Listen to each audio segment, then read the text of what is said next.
तो super hero से लड़ने के लिए कई सारे सुपर विलेंस उनके सामने आए, जिनमें से कुछ बहुत ज्यादा पावर्स को होल्ड करते थे। तो इसी वजह से उन्होंने सुपर हीरोज को कड़ी टक्कर दिया। पर इन्हीं में से कुछ ऐसे सुपर विलेंस है जिन्होंने ना सिर्फ अपनी पावर से बल्कि ज्यादातर अपने इंटेलेक्ट की मदद से सुपर हीरोज का बैंड बजाया है। तो आज हम बात करने वाले मार्वल और डीसी के यूनिवर्स में एग्जिस्ट करने वाले टॉप 5 ऐसे सुपर विलेंस के बारे में जो बहुत ज्यादा इंटेलिजेंट है और अपने इसी इंटेलेक्ट पावर की मदद से उन्होंने सुपर हीरोज का बैंड बजाया है। पर वीडियो शुरू करने से पहले अगर आप इस चैनल पे नए हैं तो प्लीज सब्सक्राइब कर लीजिए। तो बिना देर किए चलिए शुरू करते हैं। Number 5, doctor Otto Octavius.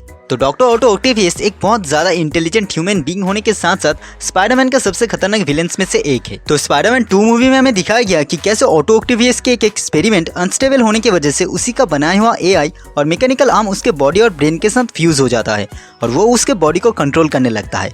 पर ऑक्टेवियस को इस बात का क्योर मिलता है 17 साल बाद दूसरे किसी यूनिवर्स के स्पाइडरमैन से, जिसके बाद वो साबित करता है कि वो कोई सुपर विलेन नहीं है। ऑक्टेवियस इतना ज्यादा इंटेलिजेंट था कि वो अपने एरा में ही एआई जैसे टूल का इन्वेंशन कर लिया था और न्यूक्लियर रिएक्टर जैसे चीज को ऑलमोस्ट बना ही लिया था। और नो वे होम में उसके हाथ जब नैनो टेक्नोलॉजी लगा तो वो इस बात से घबराया नहीं, जिसका मतलब कहीं ना कहीं उसे इस टेक के बारे में भी नॉलेज था। नंबर 4, बैरन ज़ीमो। बेशक बैरन ज़ीमो बाकी सुपर विलेंस की तरह कोई सुपर पावर्स को होल्ड नहीं करता, पर इस बात से हम डिसएग्री नहीं कर सकते कि अगर ज़ीमो ना होता तो हमें कैप्टन अमेरिका सिविल वॉर जैसी आइकॉनिक मूवी देखने को नहीं मिलती। बैरन ज़ीमो सबसे पहली बार हमें दिखा कैप्टन अमेरिका सिविल वॉर में, जिसके कुछ टाइम बाद उसने टीम अप किया बकी और सैम के साथ। तो सोकोविया में हुए डिस्ट्रक्शन में अपने पूरे परिवार को खोने के बाद बैरन ज़ीमो ने ठान लिया एवेंजर्स को मिटाने का। पर ऐसा करने के लिए उसने यूज किया अपने इंटेलेक्ट पावर को। पहले उसने बकी को पूरी दुनिया के सामने टेररिस्ट साबित किया, विंटर सोल्जर के कोड को यूज करना सीखा और 2 एवेंजर्स को एक दूसरे के खिलाफ भड़काया, जिसके बाद सच में कई सालों तक एवेंजर्स एक साथ असेंबल हो ही नहीं पाए थे। कॉमिक में भी ज़ीमो एक सुपर जीनियस होता है, साथ ही साथ mastery of combat and tactics and knowledge of technology इसके पास रहता है। फिलहाल एमसीयू में ज़ीमो एक जेल में कैद है, पर मार्वल की थंडरबोल्ट मूवी में वो एक इंपॉर्टेंट रोल को प्ले करेगा। Number 3, Lex Luthor. Marvel universe के बैरन ज़ीमो की तरह डीसी के यूनिवर्स में अलेक्जेंडर जोसेफ लेक्स लूथर के नाम से एक सुपर विलन रहता है, जिसे हम जानते हैं लेक्स लूथर के नाम से। पर देखा जाए तो लेक्स लूथर ज़ीमो से ज्यादा इंटेलिजेंट है, क्योंकि एक इंसान होने के बाद भी उसने हिम्मत किया सुपरमैन से भिड़ने का।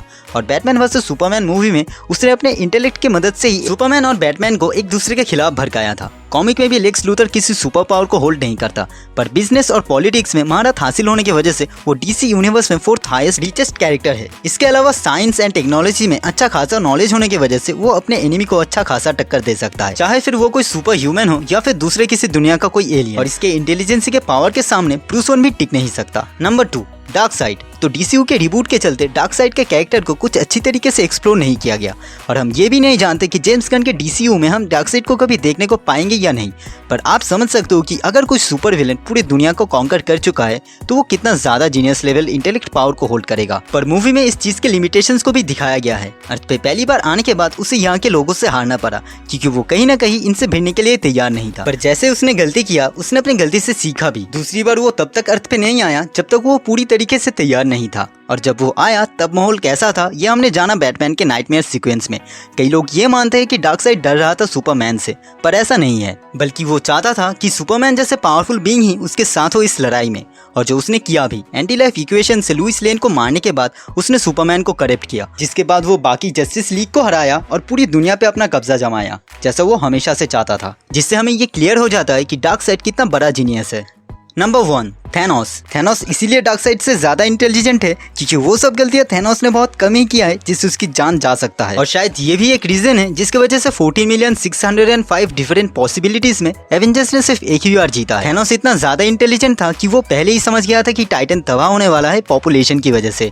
इसके बाद जब उसे पता चला इन्फिनिटी स्टोन्स के बारे में, तब वो इस वेपन की मदद से पूरे यूनिवर्स को बैलेंस में लाना चाहता था। साथ ही इन इन्फिनिटी स्टोन्स को उसने ऐसे सीक्वेंस में हासिल करना शुरू किया जिससे एक दूसरे तक पहुंचने में उसे आसानी हो। इसके अलावा एक सॉर्सरर सुप्रीम से भिड़ते वक्त उसने ये साबित किया कि उसे कितना अच्छा नॉलेज है इन स्टोन्स का। एंड इवन इसी वजह से पूरे बैटल में वो इन्फिनिटी स्टोन्स को ऐसे यूज करता है जिसकी जरूरत उसी पॉइंट पे सबसे ज्यादा होता है।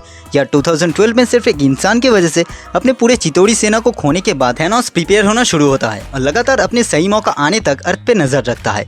थैनोस के पास क्लियर है कि उसे क्या चाहिए, चाहे फिर उसके लिए उसे कुछ भी करना पड़े। सेक्रीफाइस करने के लिए उसने कई साल पहले गमोरा को अडेप्ट किया था और जब उसका काम खत्म हुआ तब उसने सारे इन्फिनिटी स्टोन्स को भी डिस्ट्रॉय कर दिया।